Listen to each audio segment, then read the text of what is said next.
Therapy Army. Let's be having you, Therapy Army. Let's be having you. Hey. On the eve of another big game. 6 big finals, man. 7 big finals till the end of the season, people. We're going to have to go there tomorrow and not be cowardly. I think we've only won 1 out of the last 13 away games against the top half of the table. And that last game was against Fulham, if I'm not mistaken. And that was last minute. It was the last game before the World Cup, the end of November, beginning of this, that's when it was. Big up Jarvis. Jarvis, how you doing, brother? Big up, big up. Yeah, I'm doing fine. Everything's good in Norway. The sun is shining. It's close to summertime, so it's getting brighter outside, as you can see in my window. It's crazy. Yeah. Absolutely crazy. Hey, big up Mick. Hey, where have you been, man? I've been chasing you all day, like with a blowtorch. Where? I'm sorry, bro. I'm in a lot of pain. I was on the osteopath. I've got a trapped nerve in my shoulder and in my back. So it's been a horrible time, bro. I'm not gonna lie to you. Give the brother a lot of love. Big up for your pain. The pain is next level, so big up to you. Hopefully we'll get some of the boys joining us as well tonight. Big up to everybody. Hit the like, man. Subscribe to the channel.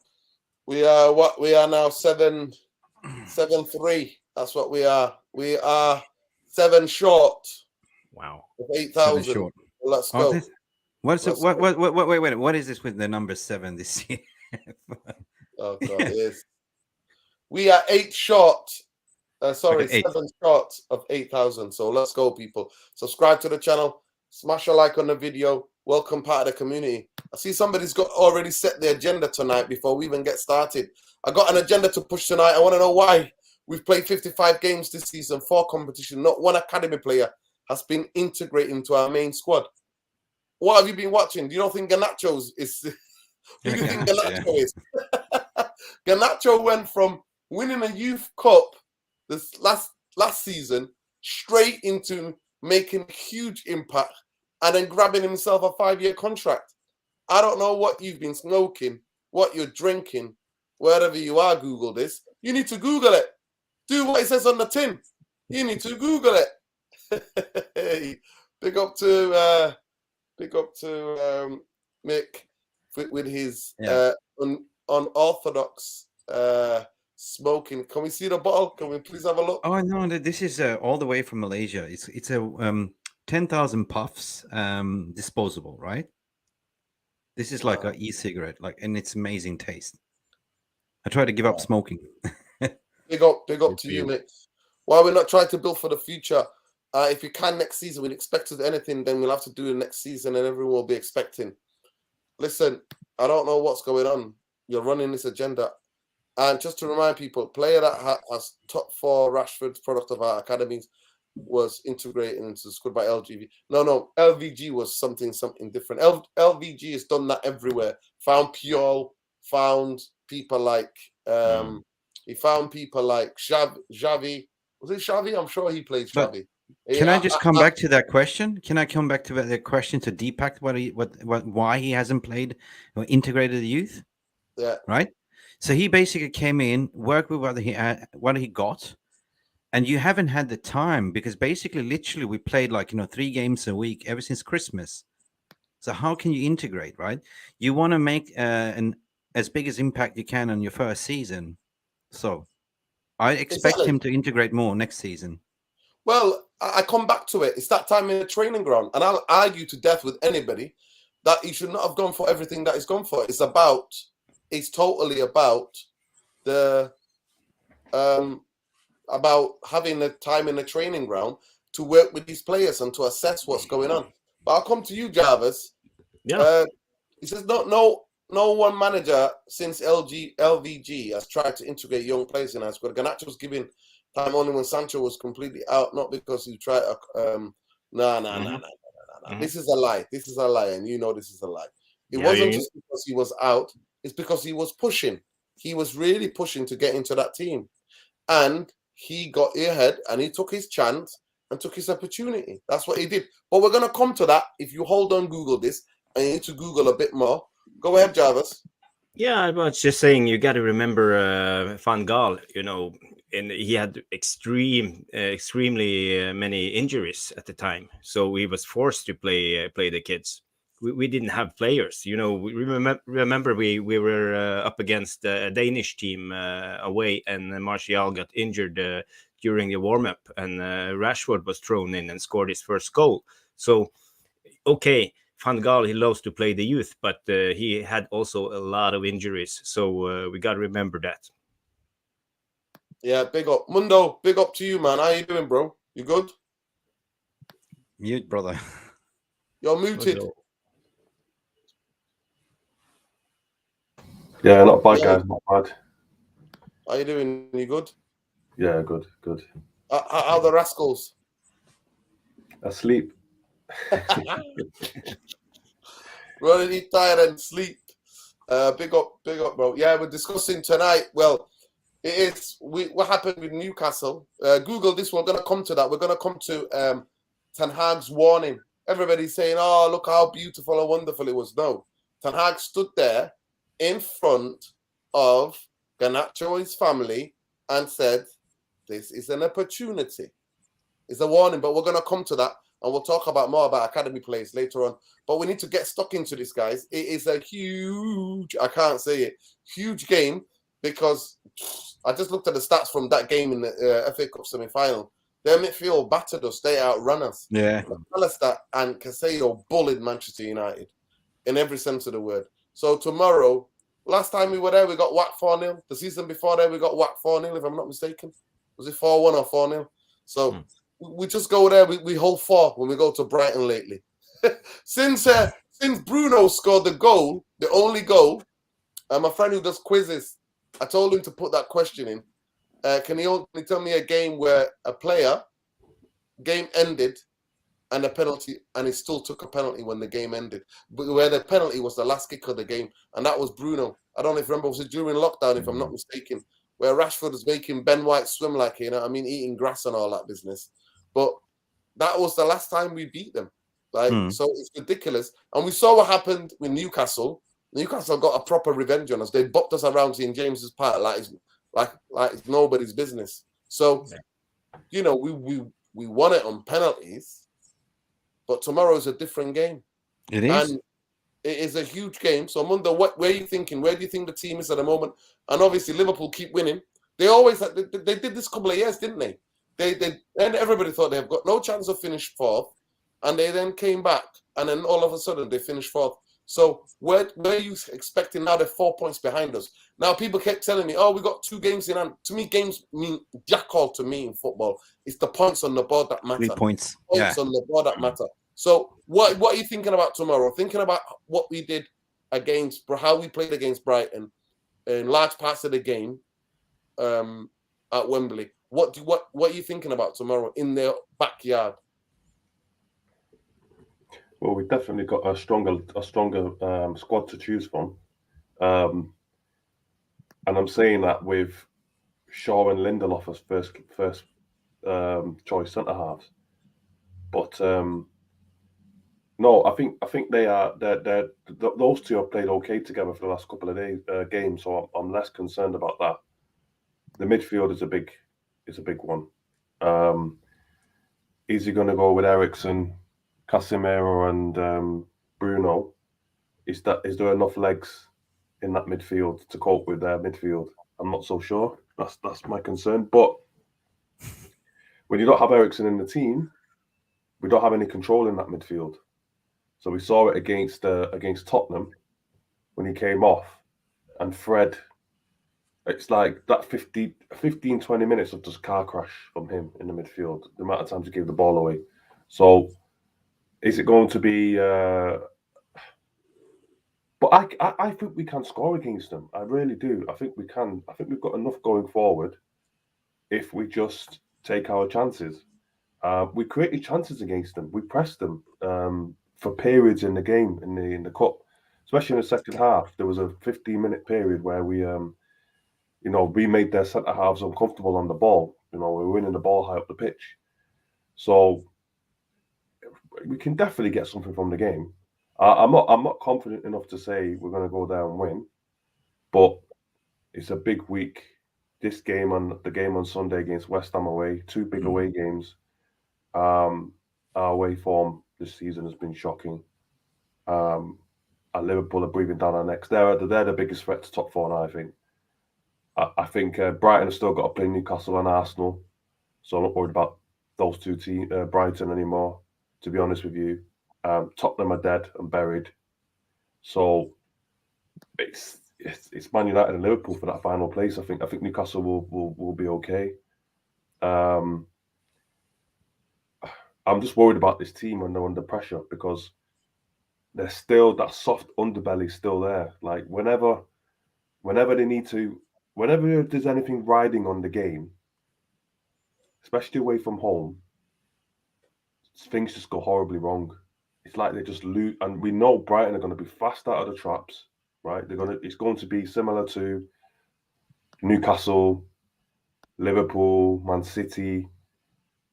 They're going to come at us, and it's about how we deal with the early stages of the game. And also, we seem to be vulnerable at the start of the game and the start of the second half. I don't know what it is, and that has been something that's been a problem since Ollie's time, right? Where we've always had slow starts. We've not been able to put together a 90-minute performance. And Brighton have just put 6 past Wolves at home. So it's a big game. It's a big game. We just need to be calm. Our big players need to turn up. We need a performance from all 11 players on that pitch. De Gea is going to have to be on form because they will create chances. Yeah, so if we get out, if we ideally, obviously, I'm saying this maybe a bit optimistically, but we've got to go into that game thinking we're going to win, right? We have to approach the game. The players have to approach the game and think this is the team that's challenging us for top 4. We need to put them to bed, right? That's the approach that they need to take tomorrow. Whether or not they do, we don't know, because we haven't seen that in any big games away from home this season, barring possibly Barcelona away. So it's about the mentality. I think ability-wise, why can't we beat? We should be beating Brighton. We're Manchester United. We should be thinking we're capable of beating Brighton. I'm not going into this game thinking they've got a much better team than us and player for player they're better than us. The thing that I'm concerned about is our players' mentality. When you need to go into that big game, put down the marker, say to Liverpool, you ain't catching us, mate, and saying to Brighton, top 4 hopes are ended. This is their chance. But it's just like the Tottenham game. We had the chance to bury Tottenham. Liverpool came and did the job for us, essentially, the following game. I was at that Tottenham game.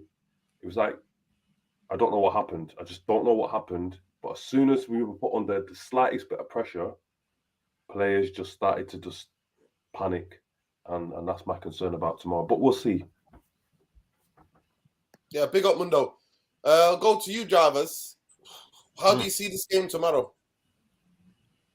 Yeah, Mundo summed it up perfectly. You know, I feel worried. Brighton is a really good team. They will try to dominate us. They will try to play in their patterns. And De Serbi, he has drilled some good patterns in that team. And I think the key point will be to stop their build-up, like we did in the FA Cup semi-final, and it's very, very important not to get overcommitted when we try to press their build-up play. Be patient and force them to go around on the side, and hope that our fullbacks. Wan-Bissaka and Dalot will do their job against Solly March and Mitoma.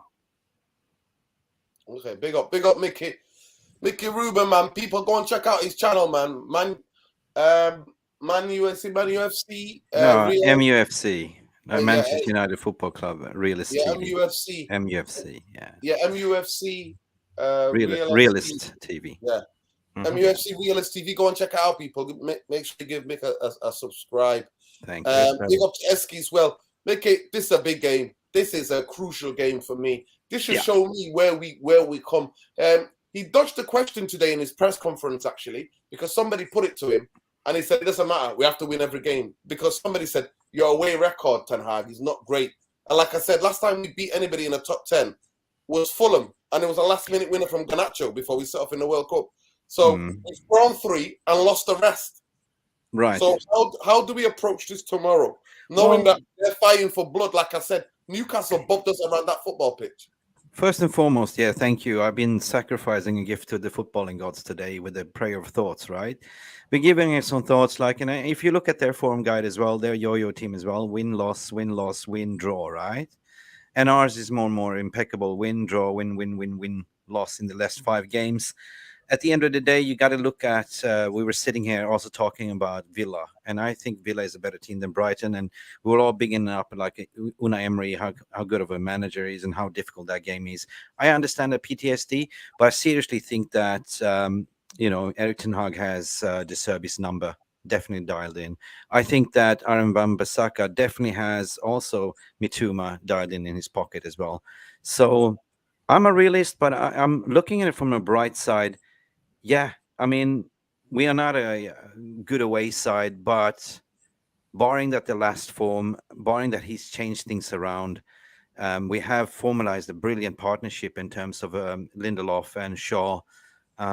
We will get to the lineup who will start as a back four, but back four is very important. I agree what you said about the midfield. We need pace, but Brighton, for me, if you compare what we did to them in the semifinals, they look pretty toothless on top, right? It's the midfield that we need to worry about. So I see this as a game similar to the FA Cup semi-final. It's going to be a midfield battle. But if you take that game, we looked more dangerous than they did in a way. But it was a game of hot, cold, like, somebody was playing with the hot, cold water tap, right?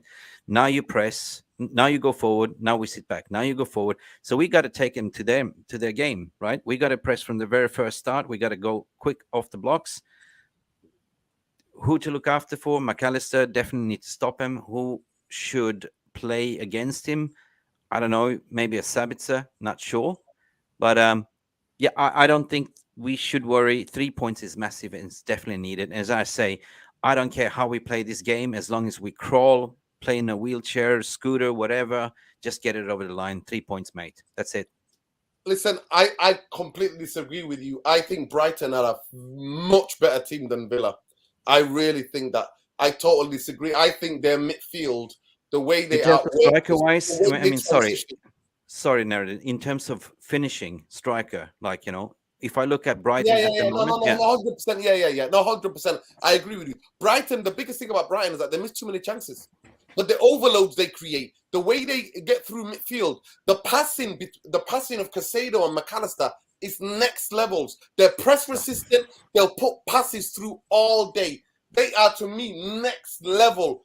Honestly, no word of a lie. I see them as like Man City or the likes of like Real Madrid or Barcelona. You know what I mean? That level. The football they play is at that level. Are they consistent? Do they miss? And they're not consistent. But do they miss chances? Yes, they do. But Villa, for me, in terms of seeing Villa live with my own eyes and seeing Brighton with my own eyes, Brighton are next level up. But I'll come back to you. We'll debate that. Bro, I cannot lie. Sorry, Casemiro, right? He's coming back to his prime form, like with minutes.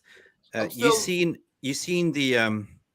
Eriksen's getting more minutes, like as a aggregator, like 65 minutes, 75 minutes, 85 minutes. Now you're gonna see 90 minutes of Eriksen if he plays, right? I can only go by our last away game, and the way what Spurs did to us about second half. If Brighton got hold of the game, any sense that even 20 minutes, we're 3-4-0 down. That is not, honestly, that's the difference. Now, at home, Man United's form is different. At home, Man United play totally different. The way we play totally different. I will just finish off by Van Damme. No retreat, no surrender. If you remember that movie, and that's the mentality we need to have. Well, to be fair, we'll come up to his comments. They got Windy. Windy, we're going to leave this question for the answers towards the later of the show because I really want to get into this game. Eski, how do you see this game? Big up to you, brother. I hope you well. Yo, big up, lads. Big up. Congrats on the 7K, man. That's crazy, man. That's nuts, man. Yeah, big up. I was going to say, do you know what? It's tough, man. It's tough. Yeah, I hear what you're saying, Casemiro coming into some sort of form, but it's not reliable enough. Do you know what it is, Nuridan? I've clocked it. Do you know, we're not good away from home. And yeah, obviously the Fulham game was a last-minute winner, out of nothing, really. He had to spark it himself. But it comes back to, again, leaders on the pitch. Because someone mentioned, I think it was Mundo, we were like this under Ollie. But under Ollie, we would have terrible first halves and have good second halves. Now it seems to be the other way around, especially from home. Yeah, Old Trafford's a fortress. I've been at home quite a few times this season to know that. Yeah, I'm not. When we concede at home, Nuridan, I'm the calmest guy in the place. I'm like, don't matter. We will win this game. What game was it? I think Everton or somewhere in the cup they scored first. I was like, yeah, we're going to win this game. It doesn't really matter. Fulham the same, like when they were giving us a goal. But I think it's, in terms of leaders on the pitch, like, I don't know what Casemiro's English is like. And people say, oh, you can lead by example and that. But these players are still, Nuridan's right, these players are still a bit mentally shocked from last year. You don't just get over that quickly. Yeah, we've had a good season, but look how much bad games we've had this season with fit players, with Varane and Martinez. Sometimes it's a little bit of, come on, lads, let's get it together. Bruno's a bit of a moaner. We know that. Sancho told him to basically fuck off the other day. It's a bit funny. And no one listens to Harry Maguire, David De Gea, and so I don't want to slate the team, but I think basically the question for tomorrow, you're going to hate me, Nuruddin, but I think we need to start Fred, because to play Brighton off the park is ridiculous. We're not Man City. We're not going to be playing like that. So I would, people say play Sabitzer, 100%. Him off the ball is great, but I think just throw Fred in there, stick him on Caicedo or whatever. Don't make him play. And like what Jarvis said, make him play down the wings and no Wan-Bissaka on Matoma. It was a very good battle. He did win it, but it wasn't one-sided. Like Matona kept going, he didn't lose hope. So it was a very good battle. So I think if you can try isolate it to that side, we'll be okay. It'll be interesting to see who plays at left back, because he kind of, I don't want to say fell out with Malacia, but he dropped Malacia one game, played Delo there, he did okay, and then he changed subs and put Delo on the right side again. So I'm just thinking maybe he starts Malacia that game. If he starts strong, then it'll be okay. So 50-50s at the back, and then going forward, it's going to be a smash and grab. That's why I start Fred.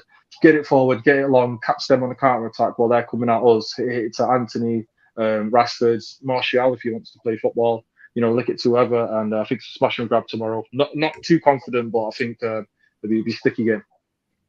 Yeah, big up. Can I ask you a question, mate? So your thought process of starting Fred is more to play him as a shadow, like an overcoat on Caicedo, just like a following role, like like a pit bull on a bone. Well, him on an example, stick him in midfield, and wherever that ball's going, don't give the Brighton players one or two touches on their own, because we're not going to out football Brighton away from home. Lurin, I think they're a top 10 side in the world. People have been laughing at me. I'm like, name me your top 10 sides in the world. Brighton play exceptional football. If they had Evan Ferguson tomorrow, I'd be scared. Very scared. You have a point there, because if you remember the Barca game, right? Mm-hmm. Fred was given that specific role just to be the overcoat on Frankie de Jong, and he did that job perfectly fine. Remember? Yeah. For a good part. He was still getting dummied, but he was on him, yeah. Yeah, 100%. But let's check the bit of the head to me. The way they play is just phenomenal for me, right? So big up. Brighton head coach Roberto Di Zebri is suffering from illness, might be forced to miss the match. Defender Joel Verleman limped off the second half against Wolves, while Evan Ferguson is also in doubt. Manchester United forward Alexandre Garnacho is back in training, but this game has come too soon for him to make his return from injury. Scott McTominay, Rafael Varane also remain on the sidelines as Sandro Martins is out for the season. Just to say that from today's Erik ten Hag press conference, Varane is more on his way back than even McTominay, so it is what it is. Head-to-head, Brighton are aiming to win 3 league matches in a row against Manchester United for the first time. They've managed just 3 victories in the first 17 top-flight meetings. Manchester United have lost 3 of their 5 Premier League games at the Annex Stadium. So it's one of the toughest places for us to go. They're becoming a bit of a voting, to be fair. If Brighton avoid defeat, they will surpass their club record of 52 points in top flight season set during 42-game campaign in 1981-82. They've won 7 of their past 9 home matches in all competitions. The Seagulls have dropped points in the fixture after each of their last league victories. Roberto Di Sepoli is the only 7th Premier League manager whose side have scored 50 or more goals in the first 25 matches in charge. Albion's total of 20 midweek top-flight defeats since the beginning of their first Premier League season in 2017-2018 is more than any other team. Manchester United have taken only 1 point from their 7 Premier League away fixtures this season against other teams currently on top 9 of the table, conceding 27 goals. So it shows you, eh? Crazy. 31 of the 39 Premier League goals they have let in this season have been away from home. So let me say that again. 31 of the 39 league goals we have let in this season have been away from home. They have kept 7 clean sheets in their first 10 league matches, while they're 26 clean sheets in all competition this season, and second only to Barcelona among teams in Europe top flight league. Red Devils are 2 short of scoring 100 goals in all competition this season. United have lost just twice in the Premier League. In their Premier League, 19 Premier League matches played on a Thursday. On a Thursday. Wow, 3-1 lost Middlesbrough on Boxing Day, and 2000. So that was 2002, and 4-2 home defeat versus Liverpool in May. God, do I not know that defeat at that bloody stadium? I was at that stadium. I'll never forget that. That was a season that I thought Liverpool were going to beat us to the league. It was one of the worst. That season, I was so nervous. So it's there. The stats are there, people. It's there for everybody to see. Brighton, on a and I know people go, oh, whatever. The way they get goalkeeper, the way they get in midfield, the way they go out wide, and the way they then within 10, 20, or 25 seconds they're having shots on your goal and they've got the overloads, is crazy to me. It's crazy. Those players, if anybody said to me, it's Maguire, I mean, everybody decided Maguire, Manchester United scouts, Manchester United people decided that Maguire's better than Dunk. Is he, heck? Is he better than the guy who starts next to him? No, he isn't. Because it's time on the training ground. It's being drilled. And what Di Sepoli's done, he's not just built on what Harry Potter did. He literally gave it structure and gave it with so much venom and so much kind of in terms of intensity and aggression which they play with. So it is going to be a very difficult game tomorrow. And the goals are there. Everybody can see the way we concede. I'm going to go to you, Jarvis. Give me your back five. Oh, Mundo, sorry. Mundo, I'll go to Mundo. Mundo, back five tomorrow. Actually, pick your 11. Tell me, pick your 11. We need to do what we did against 100%. And put a number in the mid-pack. Well, we need to do more than that. Yeah. We need to do obviously, De Gea starts. I'm playing Shaw and Lindelof because I'm not having Maguire anywhere near my team. Malassi can be a bit erratic in these types of games, so I'm playing Dalot left back, Wan-Bissaka right back, obviously Casemiro. I'm starting Eriksen because I think we need a bit of control in the midfield. I'm gonna pretty much play the team we played against Villa, so I'm gonna put Sabitzer in at the 10. I'm gonna put Bruno on the right. I'm gonna put Sancho on the left, and I'm gonna put Rashford up front. I'm starting the same team we started against Villa. Okay. Other than Dalot's coming in on the left back rather than right back. Okay, it's interesting. I think we need Anthony tomorrow. We need somebody to help on that side and somebody to hold the ball. Somebody to hold the ball. I forgot about Anthony. Sorry, I'm changing my mind. I'm putting Fernandes in the 10 and Anthony on the right. I'm changing my mind. I'm dropping Sabitzer. Yeah. I think we're going to get done. I don't think we've got the legs to cope with him. I won't play Eriksen tomorrow. I'll play Sabitzer personally and Bruno more in the deeper role with Casemiro. That's what I would do. That's what I will do. Go ahead, Mick. What are you doing? Give me your team. I'm just looking at Jarvis's lineup. We did a preview earlier today, me and Jarvis, and I call it a Jarvis cocky 11, right? You need to have balls to sort of do the lineup what he did. But basically, what he sent to me, was drum roll. Like, and he put De Gea, Dalot, Shaw, Lindelof, Aaron Wan-Bissaka as a back four. Yeah, cool. And I can sort of debate: should we play Dalot or will it be Malacia? Because Malacia did a great job against Villa. I don't know.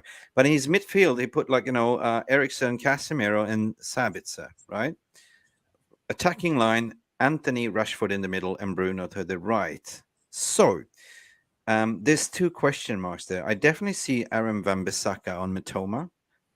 Shaw, Lindelof, don't touched. Dalot, no, I rather see then, I think Ten Hag will start the same. I think he will start with Malacia there, right? Midfield, I don't think Eriksen will play.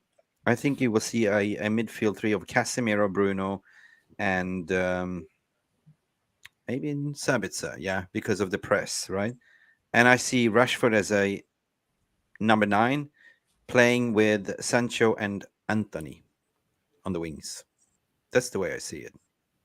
Wow, that's quite attacking. So who's in midfield again? Bruno, Eriksen, Casemiro. Well, Jarvis Cocky, he said Casemiro, Eriksen, Sabitzer. Okay. I would replace Eriksen as a weapon in second half. It's needed to put more energy in there. So I would either maybe a Bruno, maybe a.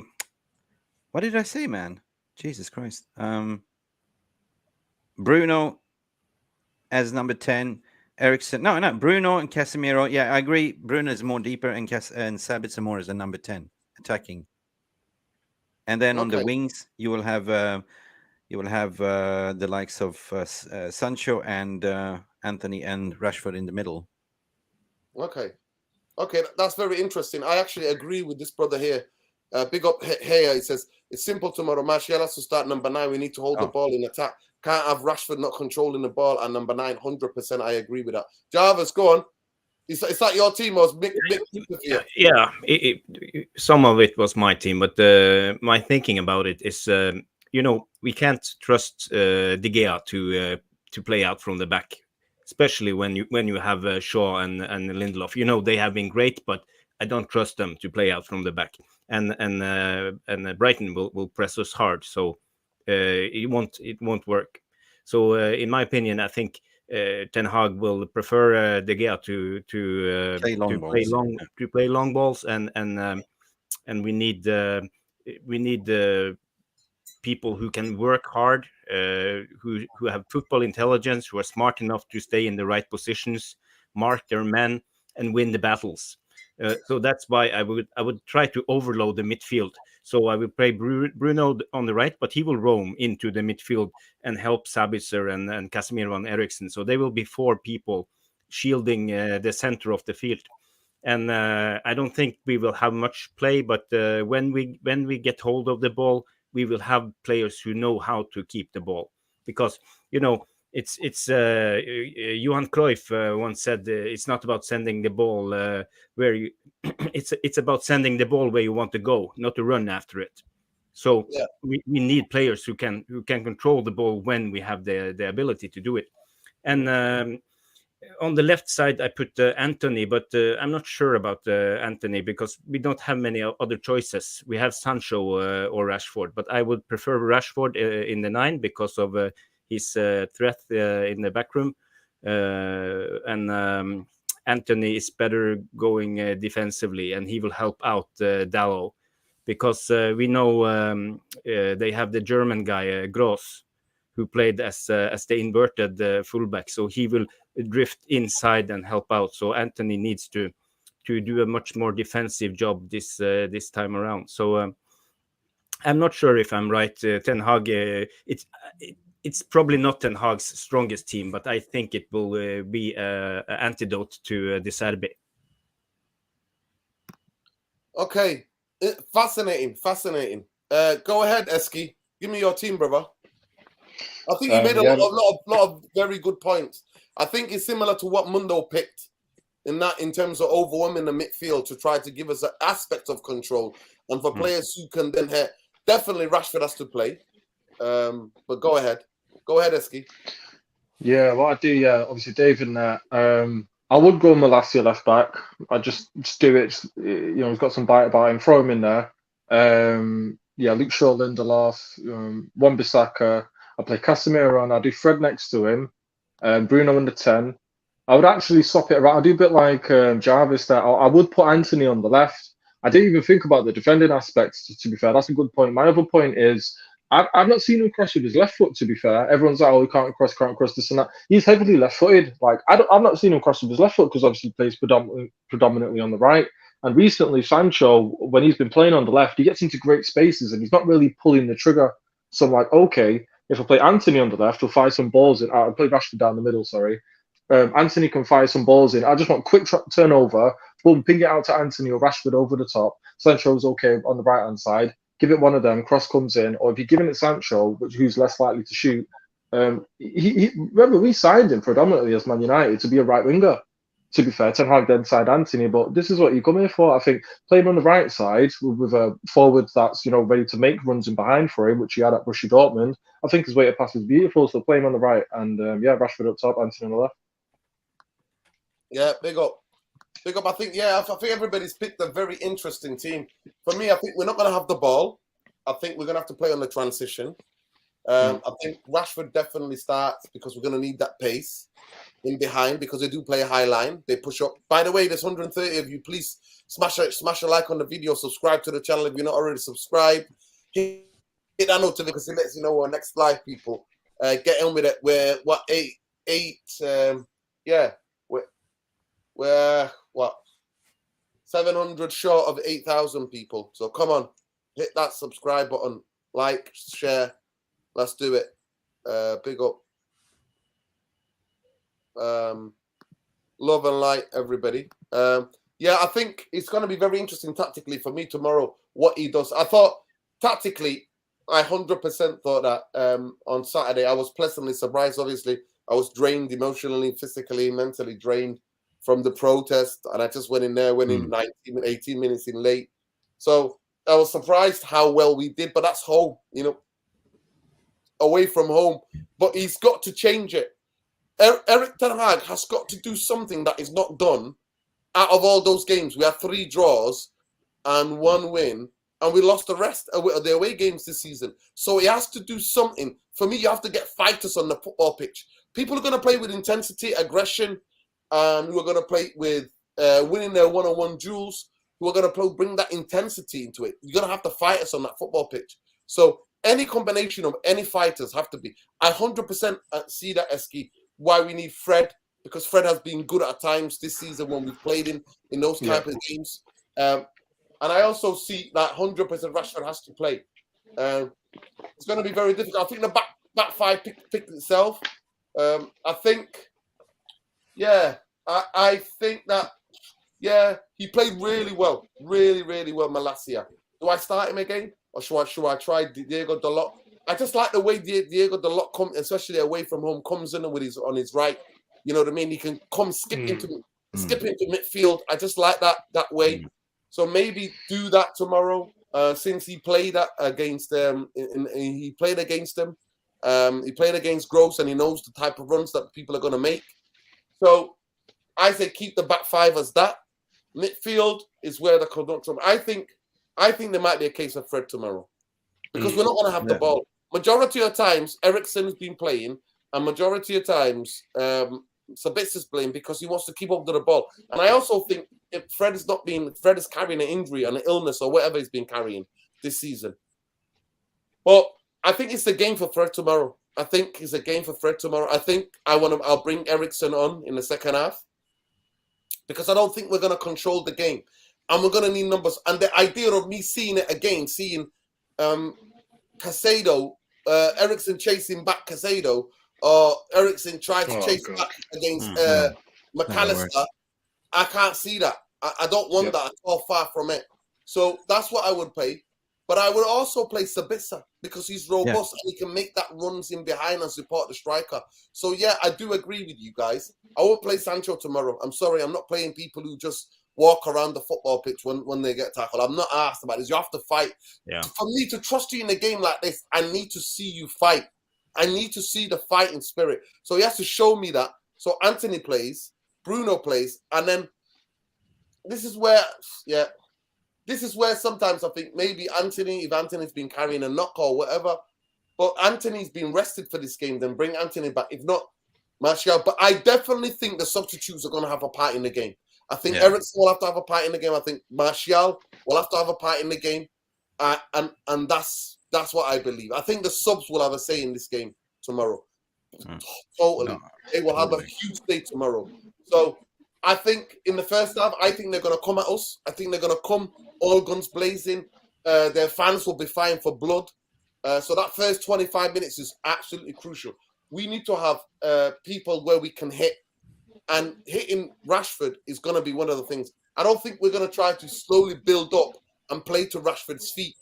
Big up Hyper, who's saying up there, playing Martial. I don't think it's going to be that type of game where they're going to have the ball, bro. They're going to have the ball. I think second half, we might have parts of the ball, like we did in the FA Cup final.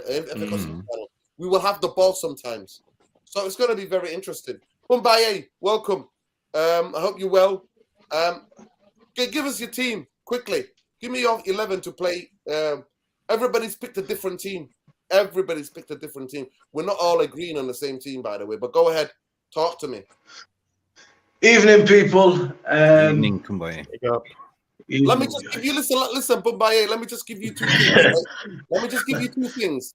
Let me just give you some context. Manchester United. So Manchester United have taken only 1 point from their 7 Premier League away fixtures this season against other teams currently in the top 9 of the table, conceding 27 goals. 31 of the 39 Premier League goals they have let in this season have been all away from home, right? So they've been. I was watching the show while trying to log in, so that's why I'm like technical difficulties. And so far, brilliant show. Expert panel, great fans. What can I say? It's probably all downhill from here now that I've joined the stream. Sorry, but I'd probably go. I'd probably go, man. You know what? Listen, I'd rather you said it than I said it, but you know. You know what? I like what we did at Villa, man. That's a home. I'd go with that. That's a home, though. That's a home. I know I'm taking that home form to the Amex, man. That's where I'm going with. That's what I said too, mate. You know. But we haven't taken that from anywhere. We've been. But the thing is, hang on. Hold my beer, hold my coffee, whatever you're drinking. Hang on. You know, the difference is we took the game to Spurs, right? We had them in the first half, but now we're not fucking playing those games. You know what I mean? We had numerous days of rest. We're only playing 1 game a week now, almost. Like they should be rested by now. I don't know. Honestly, Mick Ruby. You know what? I'm going with that. I'm going with the same. If Manchester United beat Spurs, then I'll be far more confident. I'm not confident. Far from it. That Spurs game shocked me. I can't tell you guys enough. It shocked me. It literally shook me to my core because I was like, on chances, they could have scored 5 in that second half. 5 clear chances. I was in the stadium, right? And from so literally from the moment that they hit the bar, even though it probably would have been disallowed, right? Because there was a foul on De Gea. They won a header and they hit the crossbar. That was like a couple of minutes, like 47 minutes on the clock. From that point forward, I just thought, Groundhog Day. If they get 1, they're definitely scoring a second. We've seen it so many times with this team, right? It's just, all fans here now, right? Even those in the chat, you know what I'm talking about. You're watching a Manchester United game, we could be cruising. We could have been dominating. Then there's a moment in the game, something happens. If it's a calamity or something happens and you just go, here it comes. Right? It's just I don't know if it's because we've seen it so many times over the last couple of seasons. And that was that moment in that game. And from that moment, we just looked unnerved. And every time they attacked, they looked like they're going to score. Now, the problem with our team is we really, really do lack, and this is going back to what Ralph Rangnick was saying last season, right? What we lack is we really, really lack physicality in our team. So when teams are not getting in and amongst us and we're on the ball, so we can look really, really good. We can shift through the gears. We can get the ball through the line. We've got pacey players. We've got some technical guys. But when you just need to, the two problems we have is, number one is if you need to put your backs to the wall, we did it earlier in the season when we were high-fiving and stuff, and Dalot was flying all over the place, and Martinez was the trigger of all of that. And now he's out of the team. We lack that kind of fight. You know what I mean? That's the one thing. And the second thing is, other than Eriksen, we don't really have players that can just get the foot on the ball and just slow the game. Sometimes you just need to slow the game down and just be compact, slow the game down, take the rhythm out of the game, disrupt. And sometimes, you know, I want to see sometimes my players falling on the ground, holding the face, gamesmanship. We're too nice. The shithousery, Mundo. The shithousery ain't there. The shithousery ain't there. All big teams do it. Like when Tottenham were on top of us at their stadium in the last away game, we didn't see any of that. No attempt to kind of disrupt their play, and even Brighton do it. Like, you know, all teams do it. So we have to do that tomorrow. And I think that I think there was one away game. It might have been I can't remember which game it was. It was on away game. It might have been Newcastle, where everything was going along from De Gea, and we were just taking an age over every single goal kick, over every. I mean, we lost the game, but that you could see that was the manager saying, you need to take the sting out of the game, you need to make it slower, so on and so forth. It failed miserably because they were hopeless at it. But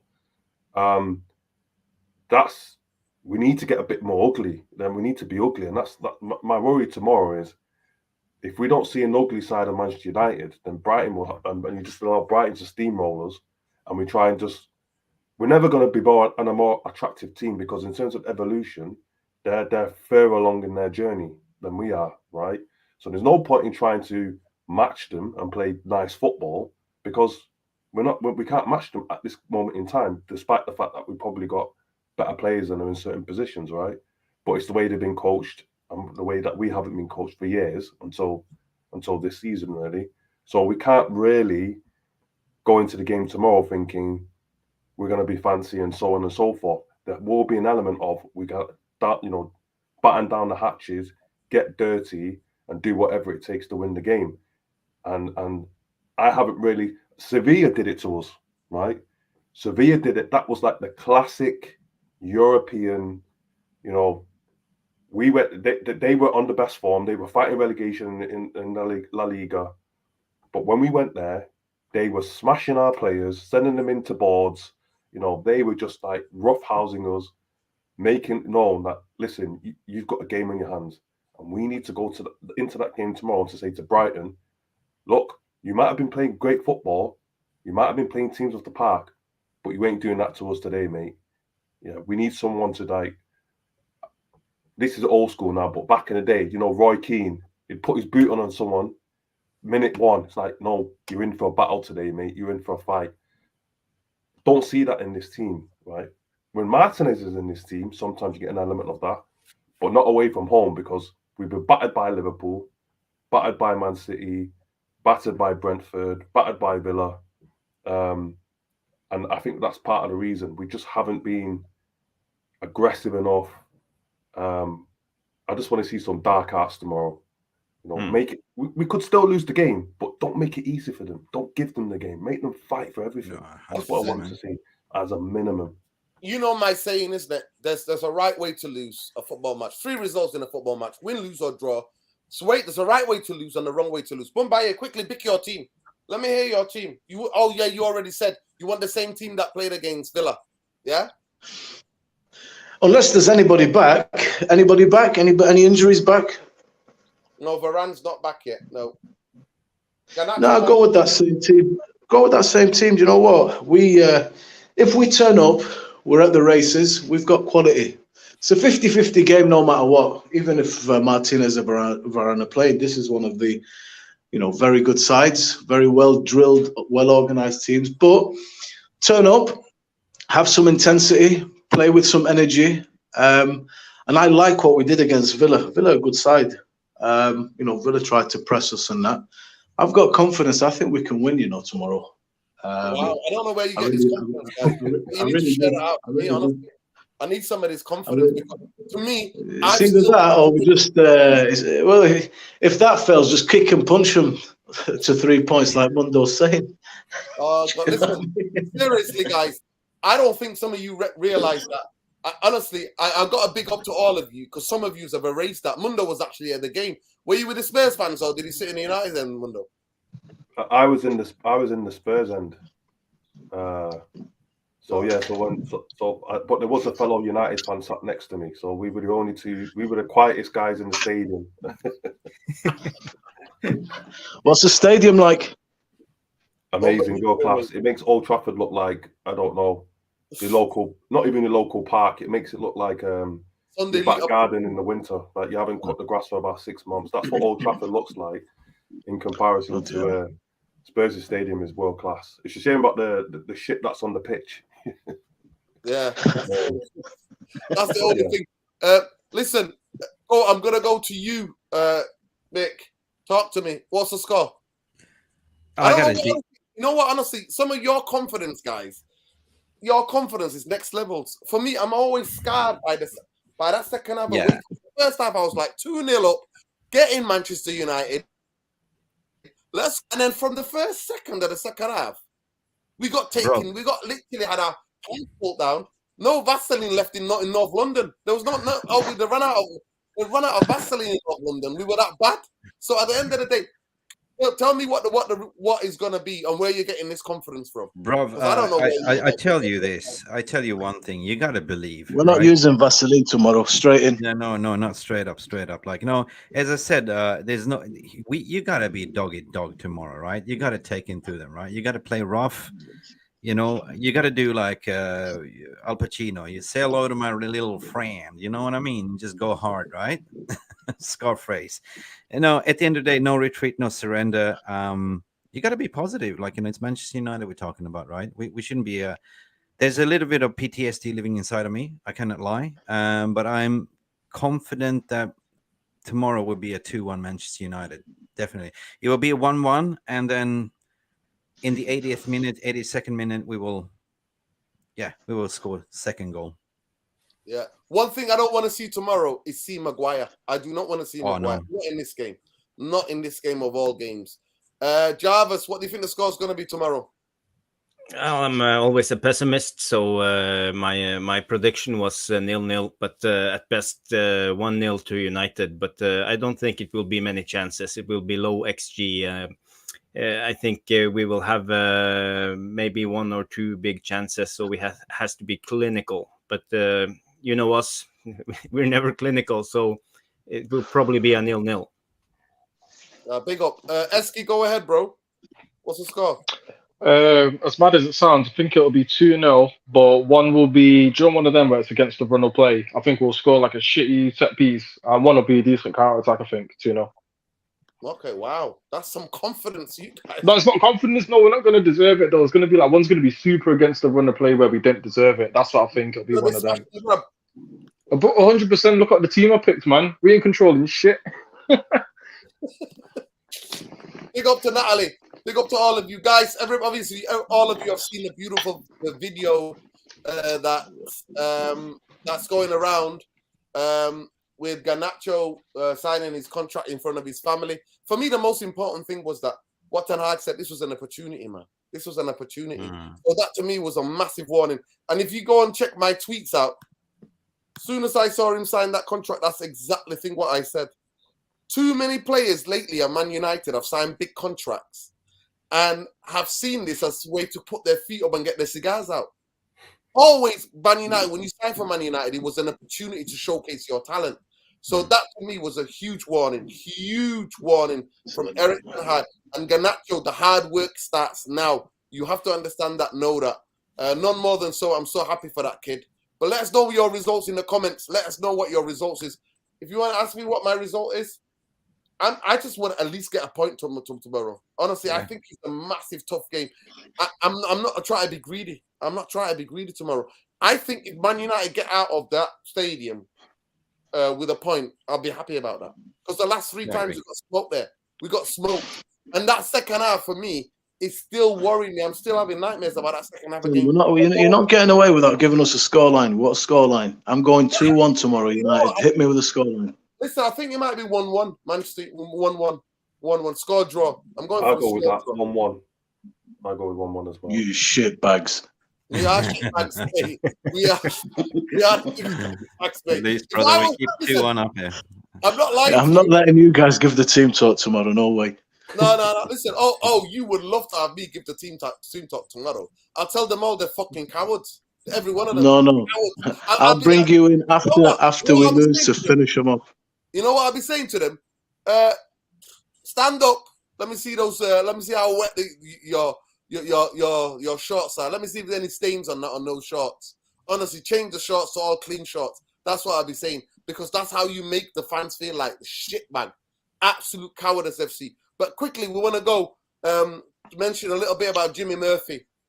Jimmy Murphy, those of you who don't know, Jimmy Murphy was a number 2. He was a scout for Manchester United. He was a reserves coach. He was a coach. He worked hand in hand with Sir Matt Busby. Today, finally, absolutely finally, and it's an absolute disgrace that it took all this time to give that man, that legend who held the fort, who literally took control of the football club, because he was fortunate for him, did not fly with a team to Munich.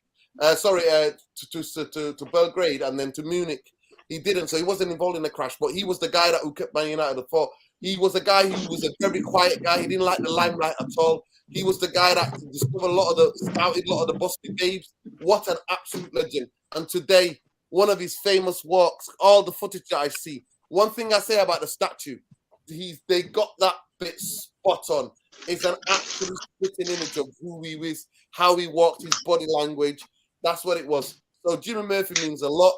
It means a lot about this history of this football club. Manchester United are the first English team to win the European Cup. They're the first English club to really argue with the FA in this country to want to play in that. And I always remind people, the FA did not want any English teams to play in Europe because they thought they were superior. Brexit and all that. Hey, before there was Brexit, the FA were the original Brexiteers, people. And then what happened was that they put in a new rule because Manchester United said no. And they said you have to be back in the country 2 days before your game, your league game. So that's the reason why the plane took off 3 times. And to me, partly, the FA are responsible for the great tragedy that made Man United one of the greatest football teams in the history.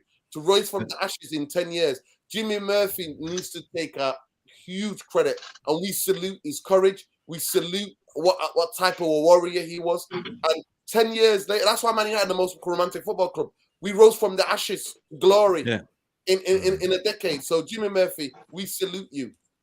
I'm gonna he picked up after the disaster. He took the FA Cup final. Exactly. Can you imagine? He's still in shock because he doesn't know if Sir Matt Busby's passed away. He's in critical care. He can't get because there was no quick EasyJet flights back in the day to Munich. So he had to stay in Manchester and then round players, look at what the reserves were, look at what players they can loan from other teams and put a team together. Manchester United put a team out. People forget that. So that's what he was. But anyway, I promise people like Windy, big up Windy, we'll get to this question. So I'm going to start with you, Mick. Question, 2 questions. If you were Rashford, do you sign a new contract or wait to see what develops with the ownership? 2, if the Glazers remain owners, do you leave if the offer from another club is good? Both. Hang on. It's clear and obvious that there's some structural happening with the ownerships. Of course, you would wait and see. Every personnel that works there in the ground as well is anxious to understand what's going on with the jobs. 2, if Glazers remain, do you leave? No, I would play for the badge still. That's the thing. But that's Right. the fan in you. That's the fan in you. A player that wants to win trophies. A player that wants to contest for a league, a domestic league title, whether it's in Spain or Italy or France or whatever, or Germany. A player that has got ambitions to that, and a player that wants to play in a Champions League final and maybe win one. What do you, as a player, Mick, the fan, the player, the Mick, and that's to every one of you people, by the way. You're answering this question as a player. If you were in Rashford's shoes, what are you going to do? Players' mentality has kind of changed with the recent years because money talks more than winning things, and that's just my opinion, though. I don't know. Players seems to follow the money more than winning things nowadays. You know what I mean? Because I don't know. Huh? Sorry, I'm in pain. Yeah, man. I don't know. I certainly I would if I was competitive athlete, I would definitely if I'm in love with the club and the workplace that I work for, the manager, I would stay definitely, right? That's my honest answer, right? But certain players will definitely follow the money trail. I don't know. It's a tough question though, Wendy. Thank you. That was a beautiful question. Big up to Windy. Windy, superb. Big up Windy Cran, all the way in the US of A. Our sister, big up. Go to you, Jarvis. Yeah. You're not answering us, Jarvis, aka Vic Ashley. Never gonna give you. No, you're not answering us that. You're answering this as if you are Marcus Rashford. Yeah, it's a very difficult question because to sign a new contract. He's a Manchester boy, so I think he will sign a new contract. I don't think he will go to any other club than United. I think he loves the club and the fans, and he's very loyal. So I will say if I was Marcus Rashford, I would have stayed. And even if the Glazers was staying at the club, because the Glazers are just the owners. They don't know about United, the soul and the passion and the fans and the history. They are just here for the money, not for the glory and the passion and the history. And I just want to come back to one of the comments in the United Devil. He said he had read that I was a Chelsea fan.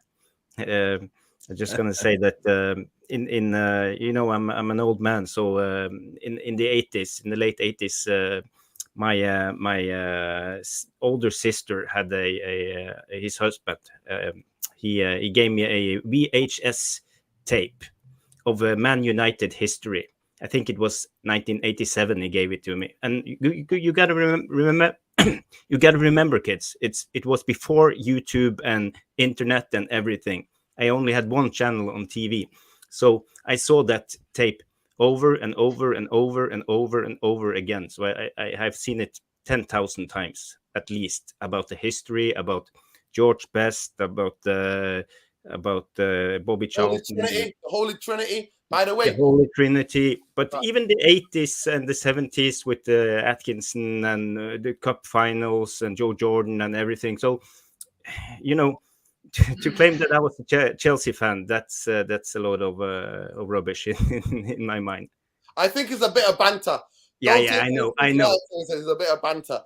Big up to United Devil as well. Windy says, isn't the Youth Player of the Year award named? Yeah. Not Jadon Sancho. Garnacho won it last season, yeah. Garnacho was voted the Jimmy Murphy Player, the Young Player of the Year, yeah, 100%. Mundo, go ahead. If you're Rashi, do you wait?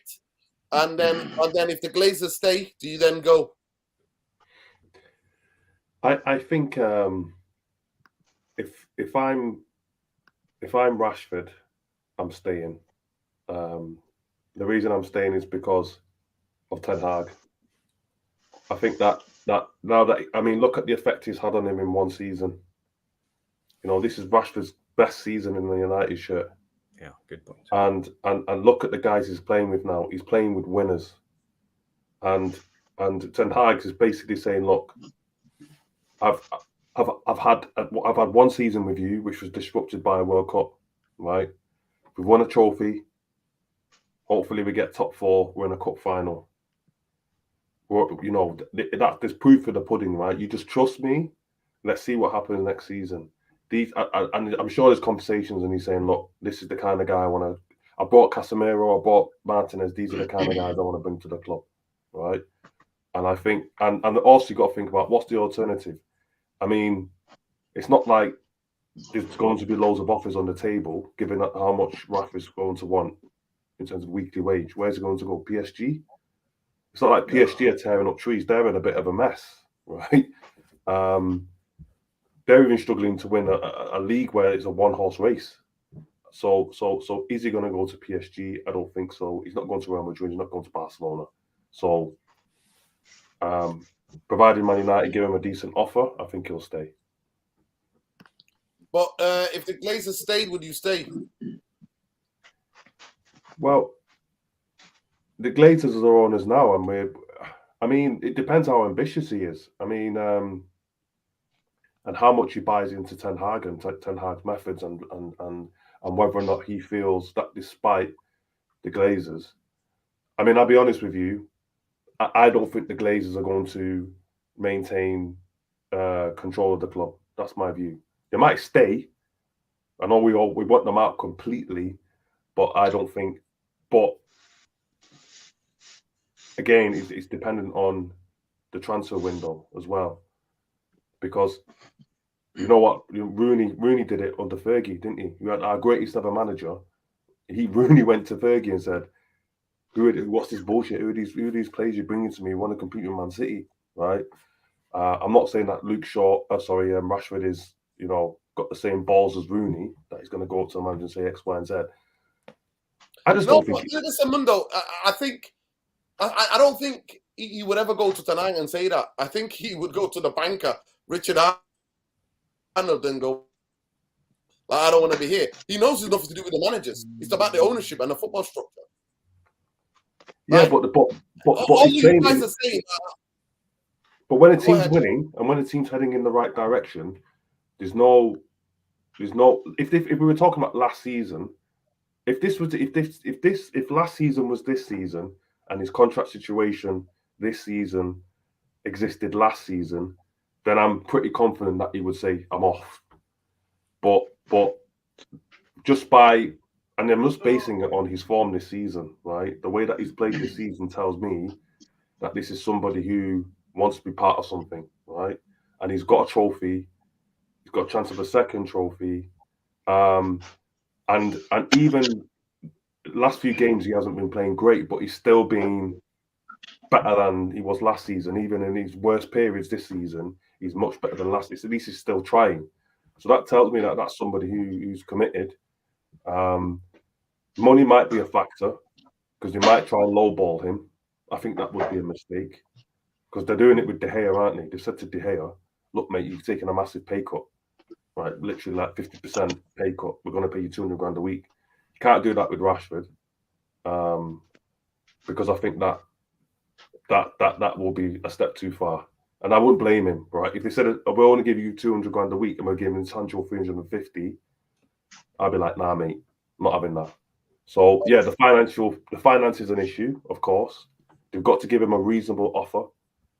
If they do, I don't see any reason why he would leave. Yeah, I personally think, Rashford needs to sign a contract. So even if he leaves, Man United need to get some money.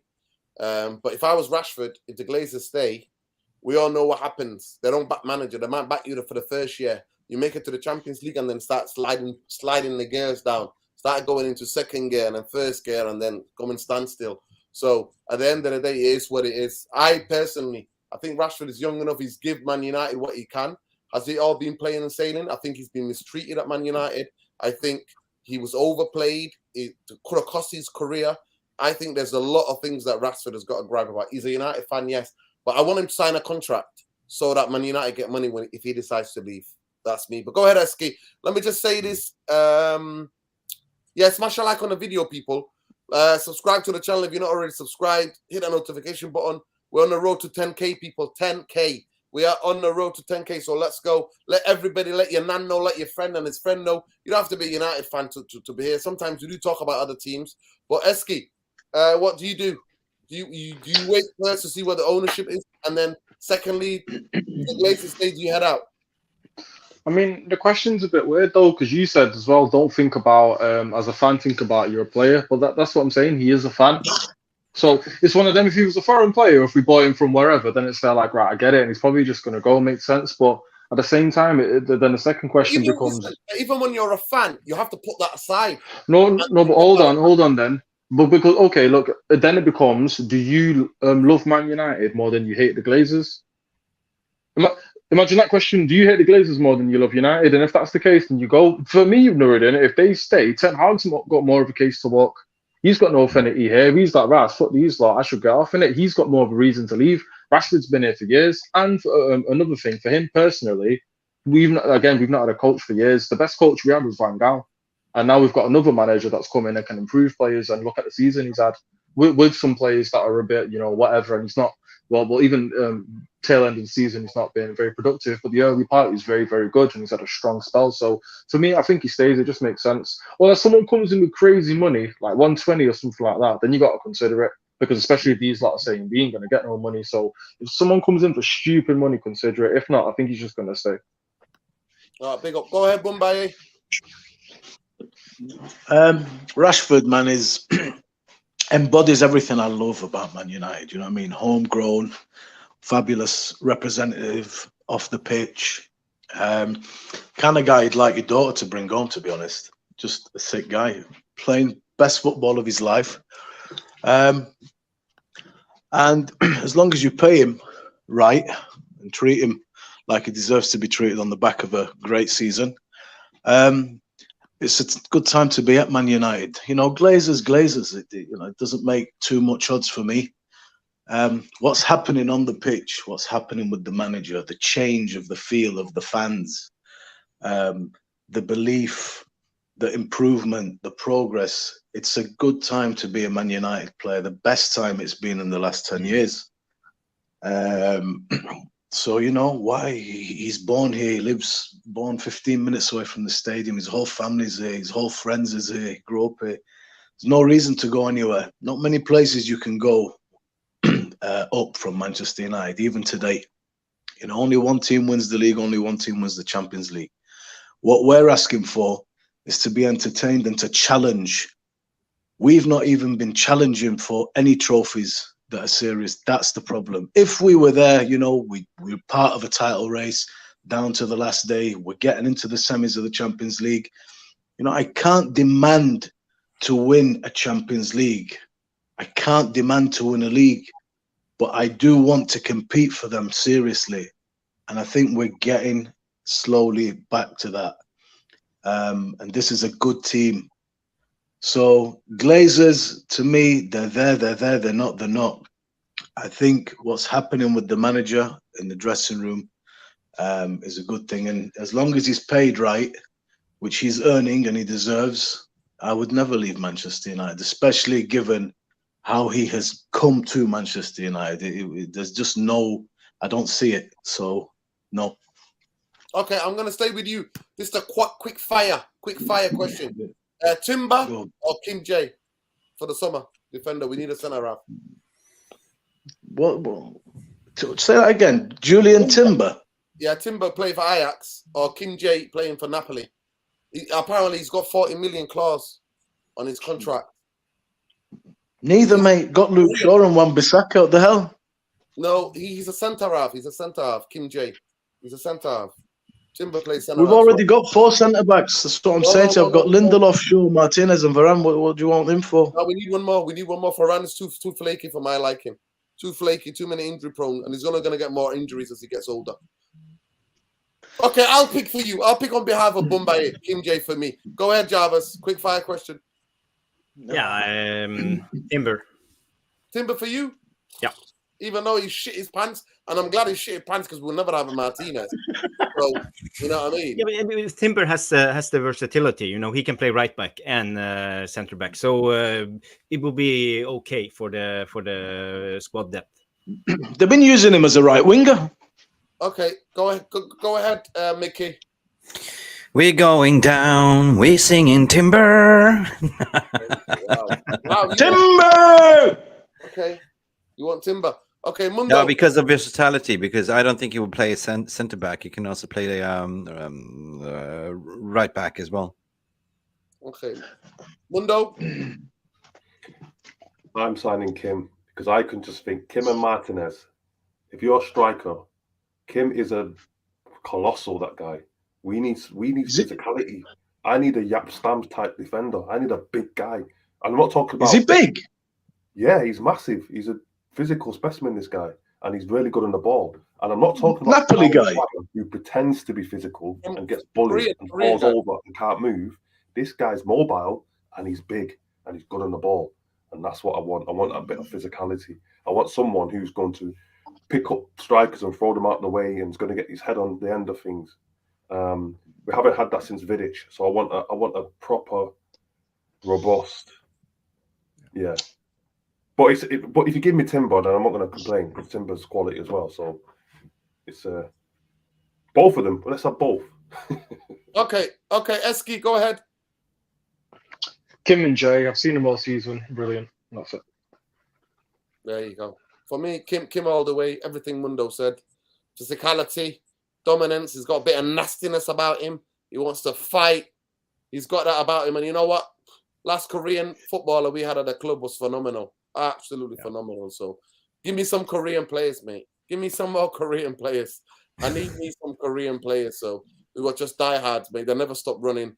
They'll you know what? They'll die on that football pitch. That's the type of mentality that I want. No pissing about with Instagram. There'll be professional. There'll be none of this. You know, I'm a bit scared from some Dutch players. They got bad fashion sense. Always on Instagram. You know, dodgy cars. All this. You know, chasing women. We need professionalism. And I'm not tarring Timber with that brush. I'm not saying that Timber's that type of guy, but he's a young guy. He could be influenced. You know. Think after that, Mundo, any chance we had of getting him? You can tell Mundo's been following the Instagram of some of these Dutch players. Yeah. It's not good. Listen, it's been an absolutely terrific show tonight. I've really enjoyed it, genuinely. It's the only thing that's keeping me from this pain. I've got a trapped nerve. If you've ever had a trapped nerve in your shoulder, it's one of the worst. It goes on your arm. It is what it is. But big up to everybody. And love and light to you all. We'll be back here. Hopefully, some of you guys will be available for the match reaction tomorrow. But just Man United, if you get a point, I'll take the point right now. I'll snap off your hand right now for the point. Because seriously, Mundo put it down. Critical moments, Man United. We absolutely pull our pants down. And we get the Vaseline ourselves. That's how bad it is. The other team doesn't even get the Vaseline. We go and get the Vaseline ourselves. Get ready. That's what we do. So tomorrow, I definitely want to see fighting spirit. I want to see Manchester United going toe-to-toe. And you know what? I always say there's a right way and a wrong way to lose. Majority of those games we've lost this season away from home have been absolutely disgraceful. And it's been a massive worry thing for me about looking at Erik ten Hag. Because Erik ten Hag, you're not managing Erik Division. You're not managing Ajax, who are the most biggest club and the most dominant club, who are always going to have players available and play. And players are always going to give quality because you have better quality in most teams, other than maybe two other teams that can match your quality, Feyenoord and PSV. In this country, every game in the Premier League is tough. Away grounds are tough. So at the end of the day, you need to fix up and look sharp, Erik ten Hag, genuinely. So you need to adapt. He has to adapt. And that's the biggest thing. We'll be doing that show towards the end of the season. It's going to be a massive debate. We're going to give a marks out of 10 for Erik ten Hag. Home and away. We're doing home and away, people. Separating it. And also Europa League. And you know I'm going to run that anti-Europa League agenda. I'm always going to run that any day, every day. I think more time on the training ground is needed. So it's going to be very interesting. But big up to everybody. Big up to all of you. Please let your best friend know. Let his friend know. His friend know. Let your nan know, her friend know about the channel, about the community. And don't forget the dog also. Yeah, of course. Dogs are welcome.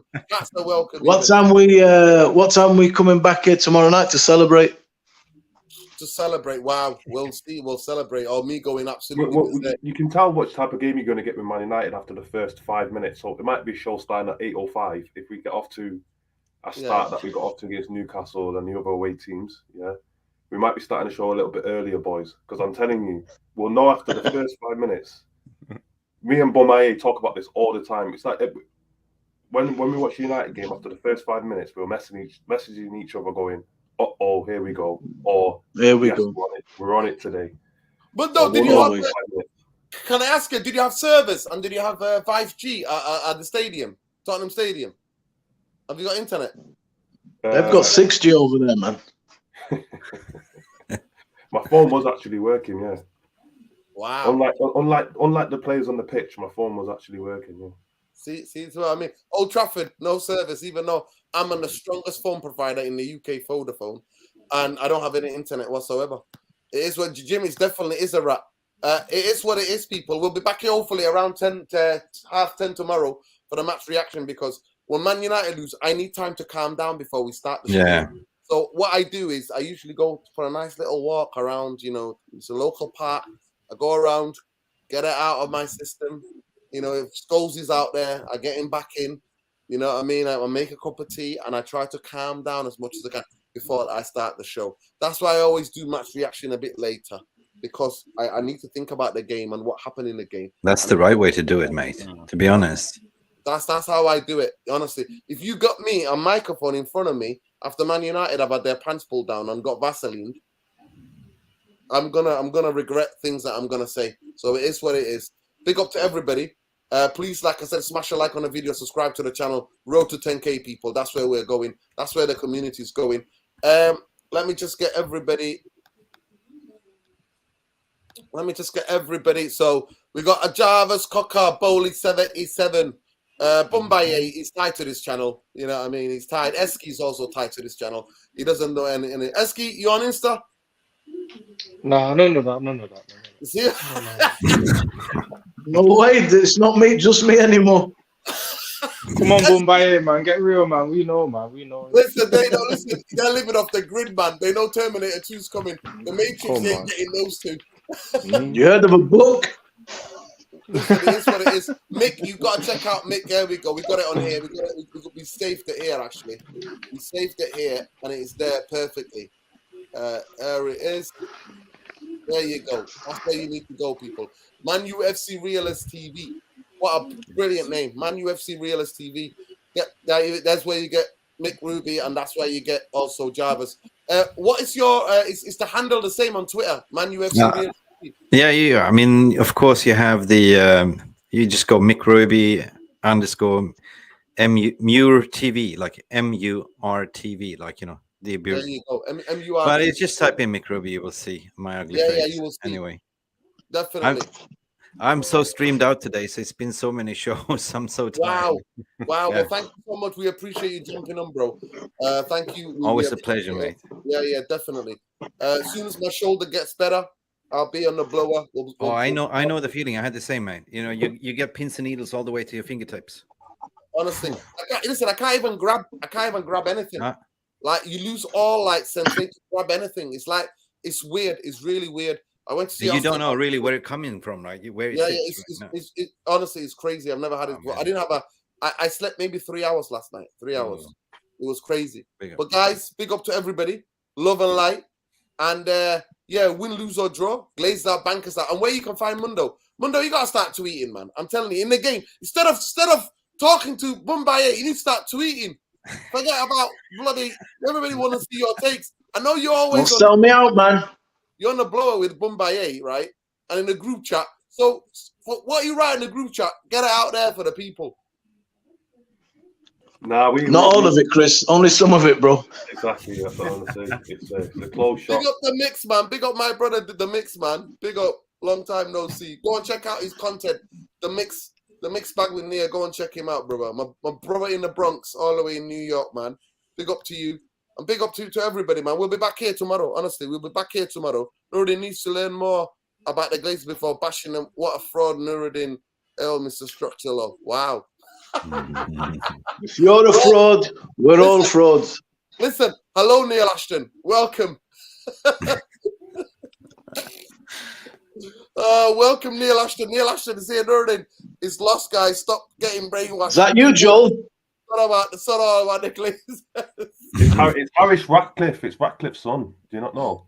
Hello, Radcliffe. Is that what it is? Harris Radcliffe, yeah? Harris Ratcliffe, yeah. They're bigging up the Glazers because they're getting into bed with them, aren't they? So they need to. Yeah.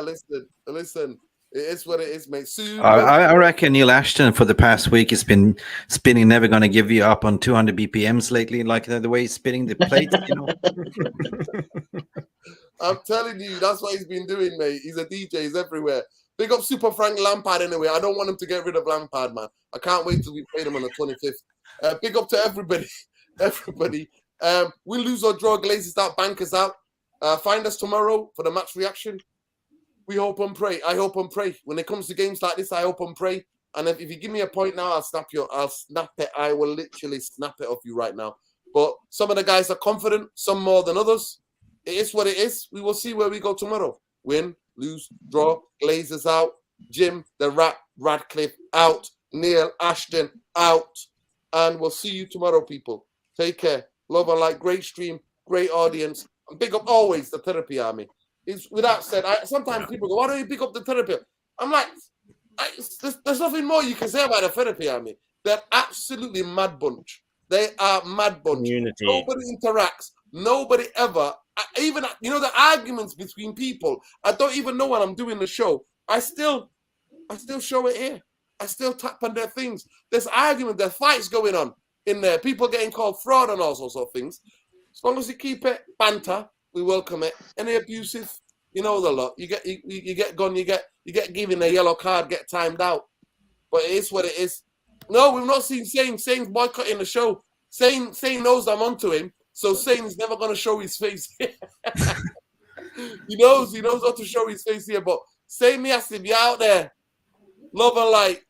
We already knew what was happening. I can still think Arsenal can come back in this league title.